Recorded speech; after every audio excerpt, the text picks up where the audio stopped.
In this video, I'm going to share with you the Fractured Winter Orb build I'm going to be using for Diablo 4 Season 4, The Loot Reborn, to get into the mid and end game, going through the legendary aspects, the skill tree, the Paragon Board, and the choices we made, and the information you need to know going into this build to get the results you desire. So what's going on, guys? Here we're going to be using the Maxroll site. It's got some numerics just behind me. We're going to get rid of the camera to sort of show you what this build can produce with the builds that we've made. So we're going to start off strong with the gear, and I'm going to explain why we have the choices that we've made and how it aids you. Now, there's other things you need to know. As I've been doing my work getting this build up and running, I haven't played the new content. Since the PTR, we learned from subsequent developer interviews on various content creators platforms, whether it was going to be Riker, Raxantrax, Darth Microtransaction, or Gazi.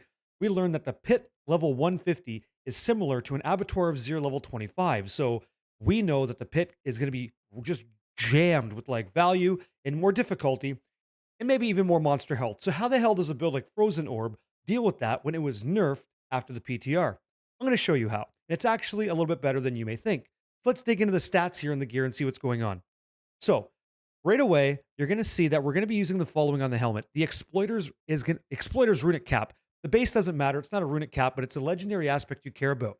So we have increased crowd control duration. While enemies are unstoppable, we deal 40% multiplicative damage. And that's what we want to do. This build, before we get like knees deep into it, with this build while we're playing, if we ever lucky hit with the Frozen Orb, it's a 100% chance guaranteed to freeze. And that is amazing because all the content will never be able to hit us because it can't move. And if the situation keeps occurring where we're freezing, eventually we got to land in a position where they're no longer freezable and they're unstoppable. And when that happens, we deal even more damage, which is great, hoping that we're alive. So our lucky hit chance with this is roughly 15%. Okay, and let me show you how we got there. To sort of determine the lucky hit calculation, I was lucky enough to connect here with Ava. So Ava, thank you for your work. Lucky hit is determined by the amount of basically ice shards shot off from Frozen Orb as you cast the skill. So it's not so much about the orb hitting as it is you hitting with the skill Frozen Orb. And I've got a video here that we're going to go into the playlist here. I'm going to show it to you, okay? So depending on where you position your character, that dictates how many of these ice shards from Frozen Orb actually hit the target. If you position it right on top, you'll notice it hit it once. But if you start to position the Frozen Orbs beyond the target you're trying to hit, you'll actually achieve a couple extra connections, which is basically increasing your lucky hit chance. In that case, it was 3.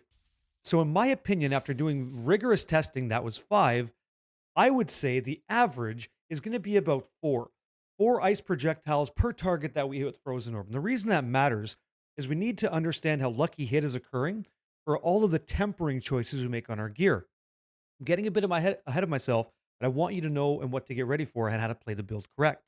So let me show you what I'm discussing here. We go over here on a lot of my gear. You're going to see right here, lucky hit, a tempering choice I want you to hit in season 4, up to a number % chance to freeze the target for 2 seconds. If you check out the way the build is made in the utility section, we're going to have a chance to apply freeze to the target 100% of the time. In this case, it's 153%. But our lucky hit opportunity to actually make it happen is roughly 15%. If I could have 10 ice projectiles hit a singular target, which maybe we can because of how many Frozen Orbs are going out, that's going to be roughly a 44% chance to connect. 44% of the time, that guy's getting frozen, or that boss is going to be staggered tremendously fast. And we have video footage here I can share with you. Check this out. Inside this document here, you'll see what happens on a boss. This was on the PTR. Now, we got to the boss, we start hitting him. I did not have, and I got to make this clear, I didn't have uber gear. I basically had fractured winter glasses, my neck, and I'm hitting the boss. Watch the stagger bar at the top there, okay? I was not 100% chance to lucky hit, and that's pretty quick. This is a level 86 dungeon, and by the way, the build can easily clear 200 in the PTR. It was easily killing torment bosses, so I'm not worried about that. I just need you to see how fast this thing staggers when it wasn't even 100% chance to freeze, okay?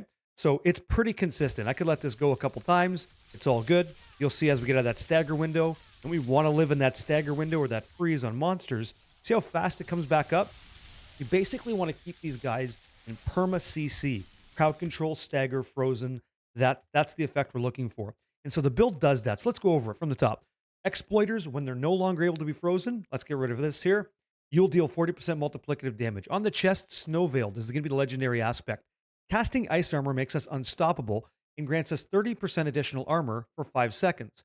For our gloves, we're going to use accelerating. Our core skills, which Frozen Orb is, increases our attack speed by 25%. For our legs, we're going to go for ever living. So you take 25% less damage from crowd controlled or vulnerable enemies. That's going to be everything. Frozen Orb makes everything vulnerable basically all the time. And crowd controlled also means chilled or frozen, which they're also going to be as long as we lucky hit, and we lucky hit often. Let's continue. The boots, we're going to be using Ghost Walkers because I just love the fact that we can be unstoppable and for 4 seconds after. Our movement speed is great. But the real thing that I love about Ghost Walker is the ability to just kind of walk right through. Just persist right through targets. Nothing's in my way. I can freely move. I do favor mobility, I gotta say. So you can try something else, but I'm going with that because I think that's the move.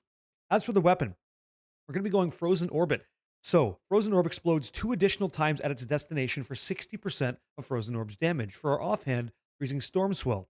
Storm Swell says we deal 30% multiplicative damage while things are vulnerable, and we have a barrier. And because of our cooldown reduction on the build, which is roughly 40% to 50%, we're essentially always up with a barrier from our skill tree guaranteed, but ice armor coming up as well, pretty much on the always. So we're going to continue, and that's like forever. We're pretty much always going to have that. Let's continue. The rings. Shredding blades. This might come across as kind of strange. The only reason we're using this is the last sentence. You gain 30% multiplicative vulnerable damage. Because everything's always vulnerable to Frozen Orb, we just take the 30x multi. The other ring choice is going to be Ring of Control. We deal 35% multiplicative damage to things that are immobilized, stunned, or frozen. And remember, you're always frozen. Like, I'm going to show you some gameplay footage here of just like what it was like on the PTR. Now, this is a bit disingenuous, so I want to be honest with you. I'll show you this video. You're going to see a lot less frozen orbs. You're probably going to see about half that amount, but you're going to hit a lot harder than I was. And the reason it's important for me to share this with you is I don't get anything for lying to you. I want you to know what you're getting into when you walk into the content, okay? So about half of the frozen orbs, and I'll tell you why it's half-ish right now. Let's go over to the build and see what changed. So we are using the Piece de la Resistance, Fractured Winter Glass Unique, okay? So casting Frozen Orb now has a 50% chance to spawn a random conjuration when it explodes. Lucky Hit, your conjurations then have a 100% chance to launch Frozen Orbs at nearby enemies. So what happened after the patch is we saw this update. This is to Fractured Winter Glass. It says casting Frozen Orb now has a 50% chance, right, to spawn a conjuration when it explodes. Your Lucky Hit conjurations have a 70% chance to launch a Frozen Orb at enemies. So no longer is that going to be 100% of the time. It's been nerfed a little bit, and a little bit tremendously impacts our ability to do damage. Less conjurations, less Frozen Orbs, it just gets kind of messy. However, in all the footage I've seen, no Frozen Orb Fractured Winter Glass characters ever had a Shaco, nor did they have a Ring of Starless Skies. They were not min-maxed, and they were still flying through the content, which gives me great hope. And I don't even know if they also had freezing, but it gives me great hope to say that the min-max opportunities of this build is very good. Now, as we're speaking about gear, there's a new thing in Season 4 called Greater Affix items, legendaries, and uniques. And that's what this star kind of denotes. When you're going through build guides, you really should be looking into what that content creator or person is recommending you get, because the odds of you playing at like a casual pace, maybe a couple hours a night versus somebody grinding 14 hours a day is greatly going to produce different results. But remember that legendaries, uniques can be traded. So what I'm showing you, the reason I'm telling you this in the gear is I'm not, to get the stats that I'm suggesting, I'm not doing the following. I'm not recommending that you get absolutely greater affix everything. No, not at all. I'm trying to keep it fair. Like if you're able to happen to stumble across something like that, grab cooldown reduction, greater affix, that's fantastic. Why you want a greater affix? It's going to improve the stat that rolled greater affix by 1.5x. So one and a half times, right? And so in addition to that, I want you to masterwork up that cooldown reduction to get to the numbers you're kind of seeing here in our build planner. So when you're looking at the gear, only a couple of these things are greater affix rolled. They're not actually pushed to the min-max because I think that should be attainable for somebody in a season. I don't think it's too crazy to suggest you could hit this. And again, that's going to be great if you can hit it this way. If not, your stats come down a little bit. But in principle, it's all going to work pretty often. Like I'm going 100% lucky hit chance to freeze. You could do that with 80, but I don't want to take chances. We're talking about a guide here. So let's check out that's our skills for the non-Uber version. Now let's check out the Uber version here. Stats do change. Obviously, we're going to go with the Harlequin Crest Shaco, excuse me. And if you're fortunate enough to get a greater affix rolled one, congratulations. Go for cooldown on that when you can. As for other items, we're going to go for the Ring of the Starless Skies. That item right there is insane. Gives you additional lucky hit, crit chance, crit damage, your core skill, which is Frozen Orb. And then this is also going to give you 40% multiplicative damage in addition. And for the pants, we're going with Tybalt's Will. which is why I do recommend Snow Veiled on the chest. Just casting Ice Armor is going to give us 30%. And if you look at the stats in the build guide here, you're going to see in the defensive section right down here, our armor is 7833. Now, 7833 is not armor cap. I'll grant you that. But Snow Veiled Aspect is going to give us an additional 30% of our armor for 5 seconds whenever we cast Ice Armor. So if you look at that number and you multiply it by our cooldown reduction, which is about 52%, oftentimes there's about a 1 second window maybe where we're not capped on defense. And so the defense cap in the game is 9230. If you take the 7833, multiply it by the 30% ice armor gives us for 5 seconds, and it's like always back up, you're always at armor cap, basically always at armor cap. And then for the resistances, you'll see here, we are at 70 across the board, so we are completely capped on that. And nothing else changes. Like, you're still looking for the same thing, Snow Veiled Aspect, accelerating on gloves, Tibalts on the legs, Ghostwalker cleats, Frozen Orbit stays, Stormswell stays, Ring of Starless Skies, Tall Rasha's Iridescent Loop. That's going to give you, based off the way that the build planner goes, 45% multiplicative damage. Now, this is a lot of data, but you need to understand it because if you don't, you're not going to really appreciate what the damage could be, and you might feel like it's lackluster when it could be superior to what you think. Next, let's talk about the skill tree here. So for the non-Ubers, it's basically the exact same thing. So from the top, I'll show it to you right here.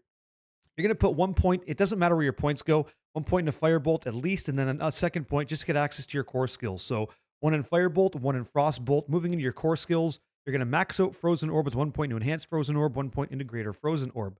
From there, you're going to put 1 point into Devastation and 3 points into Elemental Dominance. Moving down into your defensive tree, 1 point into Elemental Attunement. You're going to put 1 point into Flame Shield, 1 point into Teleport, 1 point Enhanced Teleport, and 1 point Shimmering Teleport. You are going to max out Glass Cannon. You're then going to put 1 point into Ice Armor, 1 point into Enhanced Ice Armor, and 1 point into Shimmering Ice Armor. Moving down into your Conjuration skill tree, 3 points into Precision Magic to increase our lucky hit, 1 point into Ice Blades, 1 point into Enhanced Ice Blades, 1 point Summoned Ice Blades. You're then going to put 1 point into Lightning Spear all the way down into Invoked Lightning Spear. 1 point into Align the Elements. We're going to max out Mana Shield. We're going to put 2 points into Protection. Furthermore, Mastery skills, 1 point into Inner Flames, 3 points into Devouring Blaze. Then in our ultimate skills, 3 points Permafrost, 3 points Hoarfrost, 3 points Icy Touch, and then we're going to have 1 point in Unstable Currents with 1 point into Prime Unstable Currents to give us 25% increased attack speed while active, and finally 1 point into Veer's Mastery. And this has come up before. Why are we putting a point into Veer's Mastery? Why don't we put points into Avalanche? Well, the reason is Veer's Mastery, the way it reads, isn't actually the way Veer's Mastery works. Veer's Mastery procs off of any damage type that is dealt. Even though it says shock skills, it's all damage. That's what makes it amazing. So you get the 20% damage reduction and the huge multiplicative damage after that. Okay? Furthermore, Unstable Currents. Think about Unstable Currents in the build as, let me see here, this is supposed to be Unstable Currents. Let's get that right for you guys right now. That's supposed to be, and by the way, that's all set good, your damage window. So when you stagger a boss, when that's the thing that can't be killed rapidly, you get that stagger window, you pop Unstable Currents, 25% increased attack speed, means more Frozen Orbs, more Conjurations, and more damage in that window where you have it. Now, one of these nodes was actually updated that was tremendous for the Sork, might be one of the best nodes in the game. Conjuration Mastery. It used to just be pure damage. Now, for every Conjuration you summon, you're going to get 8% increased multiplicative damage, 8% additive movement speed to the cap, if you ever hit cap, and 16% multiplicative mana regeneration for each active Conjuration. Now, this might sound kind of crazy, but I'll bring up the calculator here for you. When you're playing this build guide, it's not infrequent for you to hit somewhere north of 30 Conjurations, but on average, pardon me, you get somewhere between the range of 15 to like 25. So let's take a number of like 15 times 8, right? You're going to get 120% multiplicative damage. But let's say you start to hit the ceiling. You can see where it gets kind of nuts, right? 8 times. Let's say you ever got 28 Conjurations because you're just going nuts. You got the Elixir of increased attack speed popped. You got your Unstable Currents and you're flying. 224% multiplicative in that stagger window, which is where all your multiplicative damage is coming in. Amazing. And the build feels really good. And you're not even seeing it min-maxed anywhere. Maybe I'll see you guys do it. I'm definitely going to try to push that, okay? So that's what the build's trying to do. You might ask, why don't we have any points in Hydra? Well, if I show you the video footage here, check this out. We don't have any points in Hydra, right? And you'll see Hydras are getting spawned. The Frozen Orbs will still cast Hydra, and the Frozen Orbs will produce all sorts of Conjurations. It doesn't really care what kinds of spawning as long as they're spawning them up. So where do we get the burning from, right? In our skill tree there, we do request, right here, it says you deal 21% increased critical strike damage against burning enemies. And that's sort of the tech here with Firebolt. Direct damage from skills, which is obviously Frozen Orb, applies an additional some amount of burn damage over 8 seconds. So you're consistently burning targets with every ice Frozen Orb that you cast.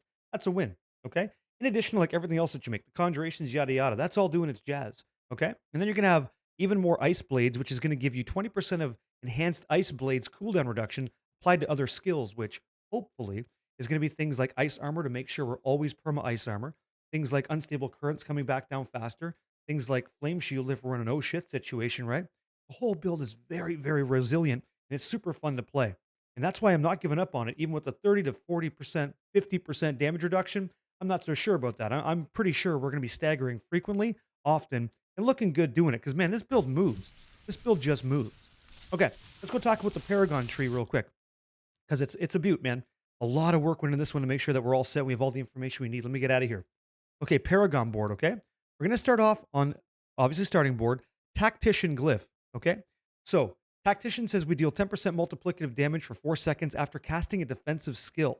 This duration increases by 4 seconds for each defensive skill not on your action bar. So the more defensive skills we have, which we have 3, teleport, we've also got ice armor, we've also got flame shield. So we're not really getting a lot more out of that, but we're getting increased damage, okay? Getting increased damage. So every time we press a defensive skill like teleport, bang, damage. Let me show you something else really quick, by the way. I failed to mention this in the equipment part, and that's on me. Snow Veiled Aspect works very, very well with Tibalts on our pants, right? While you're unstoppable, you deal 20% multiplicative damage. We're basically always unstoppable. We're always trying to be unstoppable. So we get that 20% multiplicative. That was nerfed in half for everybody, not just us. So it used to be 40% multiplicative, now it's 20. But we'll take damage where we can get it, because the higher into the pits we go, we have to be able to kill things, or else they're going to kill us. Like, that's just the way it goes. Back in the Paragon board. Sorry to get you all over the place here. So we're going to start off with the Tactician Glyph. It grants 125% bonus to all rare nodes in the range. That bonus here is going to make Elemental Balance do additional 45% non-physical damage and intelligence, and Erudite is going to give us all res and int as well. Excuse me, we're in the range to appreciate the bonus, so we're going to get that. Our second board is Burning Instinct with the Destruction Glyph. Destruction says critical strikes increase all damage the enemy takes from us by up to 12% for 10 seconds multiplicatively. Board number 3 is Enchantment Master, where we do take the Elementalist Glyph, dealing fire, cold, or lightning, and then we do deal all these elemental damage types, is going to increase all of our damage by 5% multiplicative per element. We are only casting Frozen Orb with this build. You only cast Frozen Orb. However, because you're casting Frozen Orb, you're producing Hydras, you're shooting lightning spears. When you have unstable currents, fire lightning spear out there, right? You're going to get basically 15% additional multiplicative with that. It is feeling really good. That's why it's in there. The next board, board number 4, is Frigid Fate with Flame Feeder. Where we do take Frigid Fate. Our current bonus is being capped at 30% multiplicative for Frigid Fate. We deal bonus damage to vulnerable enemies, basically enemies hit by Frozen Orb, up to 30% multiplicative, which we do. And the Flame Feeder Glyph, gives us 57.4% increased damage to burning, but we deal 10% multiplicative direct damage to burning enemies. And it was important that they were burning, which is why we made the decision to go with Firebolt in that enchantment slot. Okay, let's move on next. Board number 5 is Elemental Summoner, and we're going to be using the Reinforced Glyph.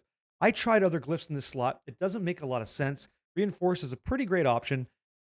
And in addition, damage reduction this season, we've been told, is going to be difficult to achieve. So get it where you can. Let's have a look, see what it's doing for us, okay?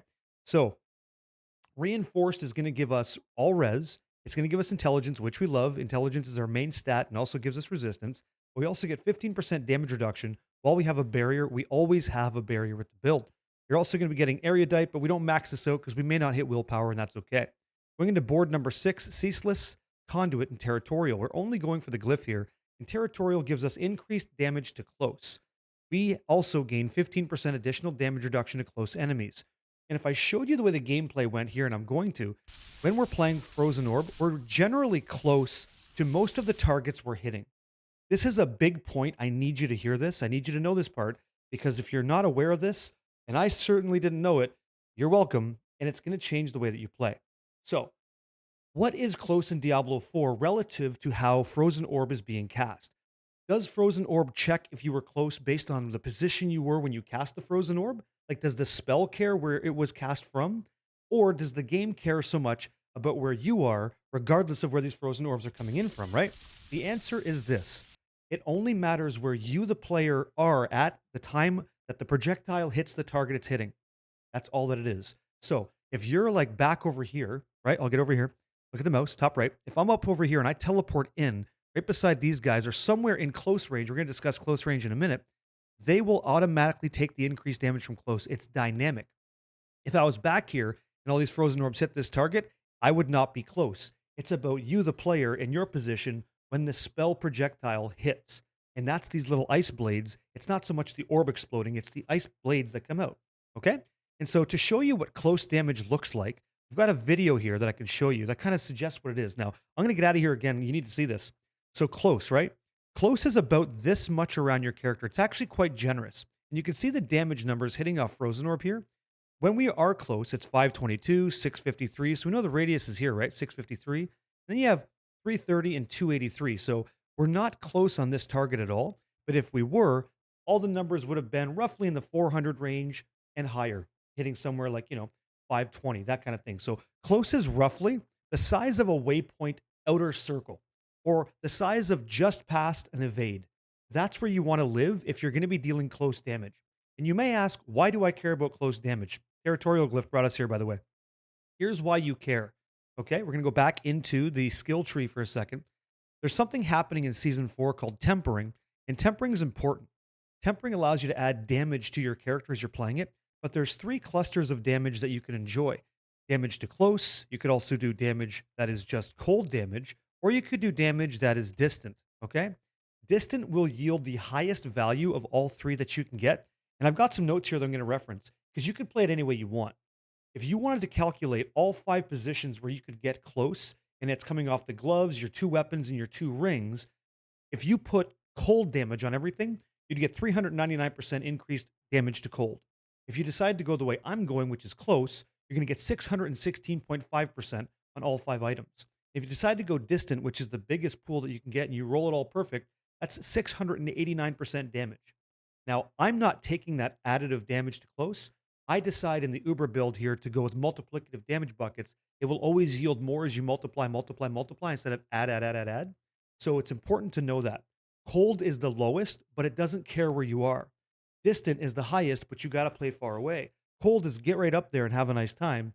When you're close, that's where I want to live, okay? When I'm watching my footage back, guys, that's how I play.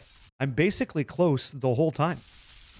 Every time a Frozen Orb hits a target, I'm basically close. And so I'm comfortable with the way I play the game, but I want you to approach it the right way. Now let's wrap it back up in the Paragon board so you're not too lost in the sauce here, okay? We talked about Ceaseless Conduit and Territorial and why that was important. Here comes the next one. Searing Heat. We're going to go for the Control Glyph. We're going to deal 95% damage to crowd control, which is basically everything until or nothing until a boss is staggered. But then we deal 20% increased multiplicative damage to something that is stunned or frozen. And that's the nice part. It's always frozen. You've got like a 15% chance whenever you toss a Frozen Orb per Frozen Orb to like make it. You're going to be freezing. Just watch the footage, right? The second that this goes in, look at this. Look at these guys. Every single time. Watch. They're frozen. They're all insta-frozen. They can't move. They can't do a damn thing about it. And your multiplicative damage is just popping off. And that's not even at 100%. That doesn't even have, like, that was PTR. That wasn't even precision magic, which is kind of nice. So I'm thinking you're going to have a good time. Controls on, 20% multiplicative damage. Finally, we're going to hit the Icefall board where we do end up picking up the Icefall node. This bonus is doubled also if they're frozen. So our frost skills deal 30% multiplicative damage to vulnerable enemies. That's your Paragon board. That's your glyphs. That's why it matters. We went over how skill damage is calculated with Frozen Orb. Now you know it's like little ice bolts. And the position of where you are relative to casting it. Try to get the orb just past the target if you can, because in the patch, it did change right here, right? Let me show this to you. Frozen Orb functionality was added. The travel distance is now controllable. So what that means is, basically watch the mouse here. If this is the target, the word skills, and I'm standing here, I cast Frozen Orb here, it explodes here. It doesn't travel an additional distance. It's not short. It's right where I say it's going to be. And so in the beginning, when you're setting up those damage setups, you can choose, I want this to go past these guys, or as they're moving in, click where they were, not where they are, and bang, it goes behind them. You get those double hits, make them frozen, and apply vulnerable, and get that stagger going on targets that are giving you a hard time, like a random butcher in your dungeon, right? This Fractured Winter Frozen Orb build, I've learned so much about Sork for Season 4.